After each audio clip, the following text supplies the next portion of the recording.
Kumusta po kayo? Bago po ang lahat, first things first.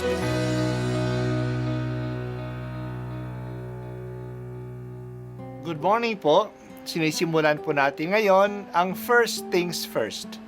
At dito po, tinatalakay natin sa unang bahagi ng umaga natin ay ang first readings na binabasa po sa banal na misa. Ito pong tinatalakay natin kasi madalas po kasi marami na tayong alam tungkol sa gospel readings. Pero konti po ang nagsasalita sa first readings.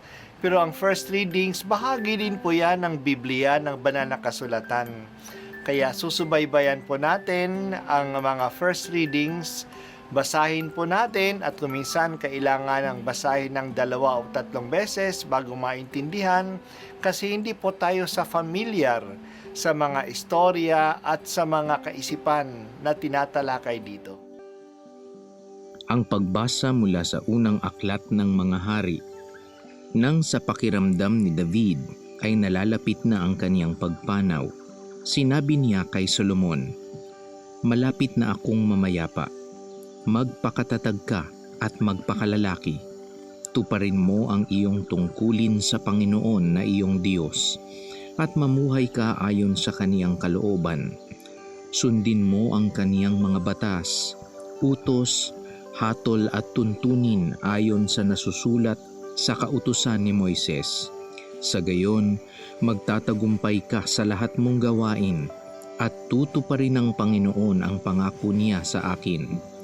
Kapag ang iyong mga anak at inapo ay nanatiling tapat sa akin at sumunod sa akin ng buong puso't kaluluwa, hindi mapapatid ang iyong lahi sa trono ng Israel. Namatay nga si Haring David at inilibing siya sa lungsod ni David. 40 taon siyang naghari, 7 sa Hebron at 33 sa Jerusalem. Naluklok si Solomon sa trono ni David at panatag ang kanyang paghahari. Ang salita ng Diyos. Salamat sa Diyos. Si David naman dirigma ay hindi namatay sa digmaan. Namatay siya ng mapayapa sa kanyang katandaan.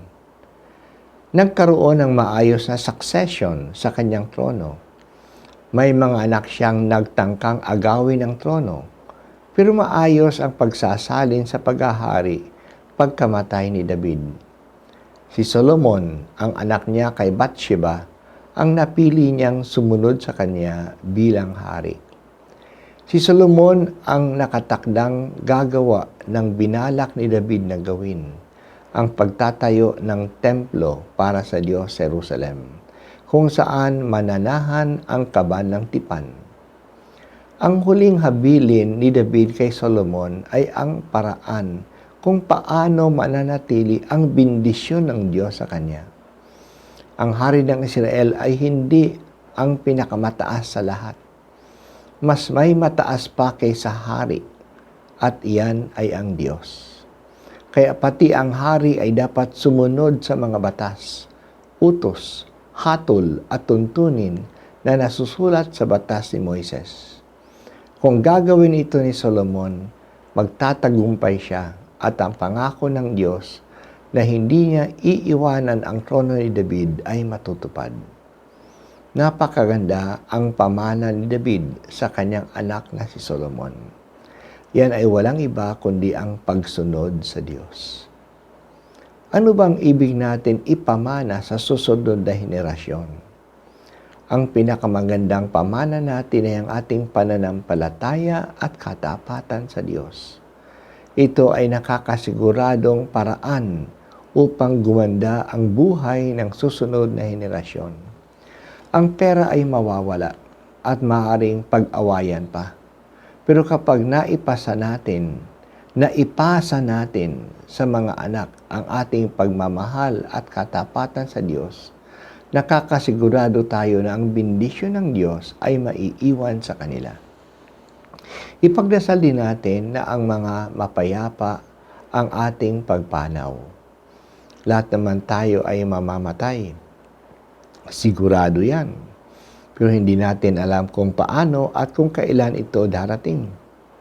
Ipagdasal natin na ito'y mapayapa. Yan yung tinatawag nating happy death. Si San Jose ang patron ng happy death. Ipagdasal natin na maging maluwag sa ating kalooban ang pagtanggap natin sa kamatayan, pagsapit nito, at maging handa tayo sa ating paglalakbay sa kabilang buhay. San Jose, namatay ka, nakatabi mo si Maria at si Jesus. Kaya ikaw ang patron ng magandang kamatayan. Tulungan mo rin ako na mamatay na inaaliw ni Mama Mary at ng Panginoong Jesus.